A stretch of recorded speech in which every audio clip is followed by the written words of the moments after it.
Lesson 1, From Babylon to Timbuktu by Rudolph R. Windsor. I'll be reading today the original Black Jews. Originally, all Hamites and Shemites, or Semites, were black. Abraham was a black Shemite and a descendant of Shem. The name of Abraham was Abram, before he was referred to as Abraham. The three Hebrew patriarchs were Abraham, Isaac, and Jacob. This Jacob begot 12 sons who later fathered the 12 tribes of Israel. Abraham was the father not only of the Hebrew Israelite nation, but also of the Arab nation.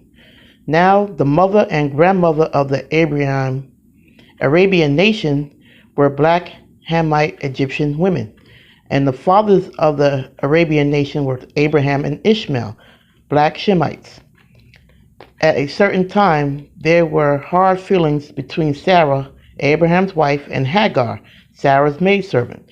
So Hagar fled from Abraham's house and dwelt in the wilderness. Josephus, the Jewish historian, wrote that Ishmael married an Egyptian woman. As a result, he begot 12 sons. These 12 sons became 12 tribes and inhabited the region from the Euphrates to the Red Sea in the Arabian Peninsula.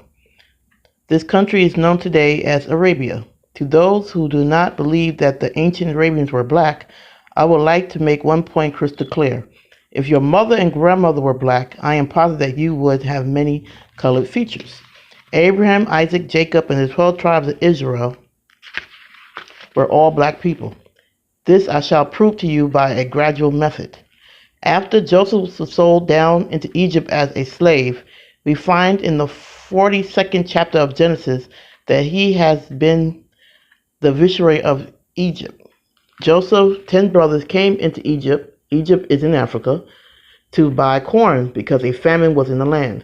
All newcomers who came into Egypt had to buy corn from Joseph.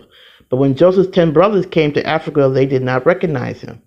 They did not recognize him because Joseph had grown up and the Egyptians were a black people like the sons of Jacob. Jacob's 10 sons considered Joseph to be another black Egyptian. We know this to be true. The 10 brothers returned and reported to their father. The man who is the Lord of the land spoke roughly to us. Furthermore, if Joseph had been white, he would have aroused the curiosity of his brothers very rapidly.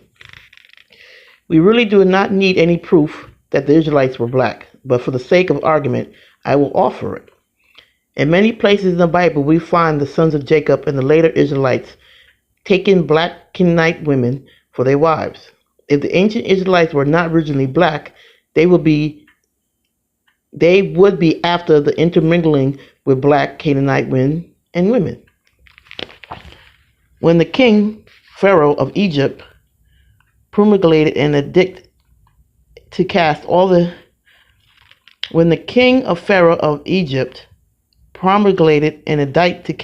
Hebrew male babies into the Nile River, Miriam, her mother, hid the baby Moses in a basket alongside the river. Meanwhile, Pharaoh's daughter came down to the Nile to wash herself, and she saw the basket and the baby. Moses, Pharaoh's daughter, knew that the baby was a Hebrew, and she adopted him. If Moses had been a white baby, he would have been difficult to conceal from his father's anger. In the period of Moses, the black Egyptians enslaved black Jews. Another point to prove that the Jews were black is the leprosy law, written in the 13th chapter of Leviticus, and explained in the 2nd chapter of this book. The strangest and most amazing phenomenon concerning biblical leprosy was that the skin turned white. These laws of leprosy were given to the nation of Israel, and they could not apply to a white nation. Herbert Went wrote in his book, It Began in Babel.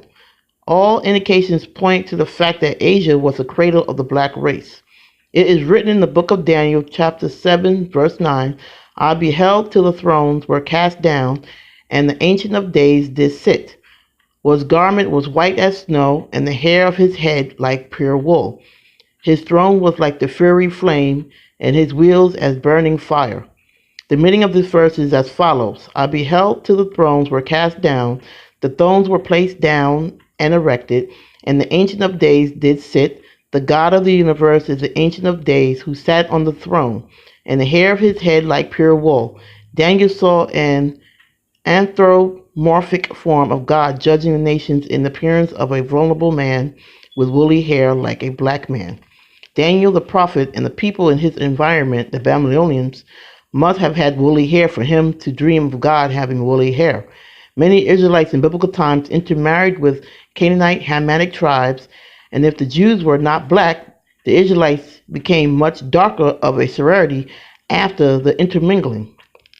Summary: there is more than enough evidence to prove that all the original Israelites were black, including the surrounding nations in the Middle East. We must consider the evidence that the Durradians were the original black people of India, that the Cushites, the Ethiopians, inhabited the southern Mesopotamian valley, that Abraham and Ishmael married African women / Egyptians, that the Canaanites belonged to the African family of nations, that the ancient Israel intermarried with these black Canaanite tribes.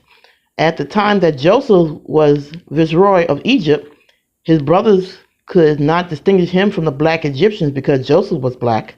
After Pharaoh promulgated the cruel decree to kill the Hebrew males, only a black Moses would have been able to be concealed effectively for any length of time among black Egyptians.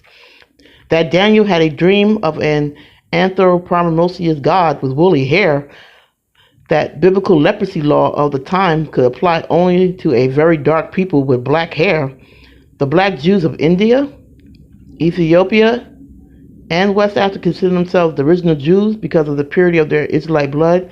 This has been stated by Alan H. Goodby. Now we know that Asia was the birthplace of the black race. How did these people in Asia become lighter in complexion? Good question. There are 5 answers to this question. 1. The Indo-European invasion or Germanic invasion of Asia. 2. The Greek invasion of the Middle East. 3. The Roman invasion of the Middle East and North Africa. 4. The Jewish slave trade. 5. The Arab slave trade. The Indo-European invaders penetrated the Middle East and mixed with black Asiatics as far away as India during the 2nd millennium BC. The Europeans, the Athenians, passed through southern Russia and Central Asia as far as the borders of China during the Greek and Roman invasions. Their soldiers settled down in the Middle East and North Africa to disseminate Greek and Roman culture. Moreover, they married colored women. The Jews sold white slaves to the Arabs throughout Africa and Asia. When the black Moors from North Africa conquered Portugal and Spain, they transported thousands of white slaves and Germanic descents to Africa. All these white people who came or were brought to Africa and Asia were absorbed into the native populations.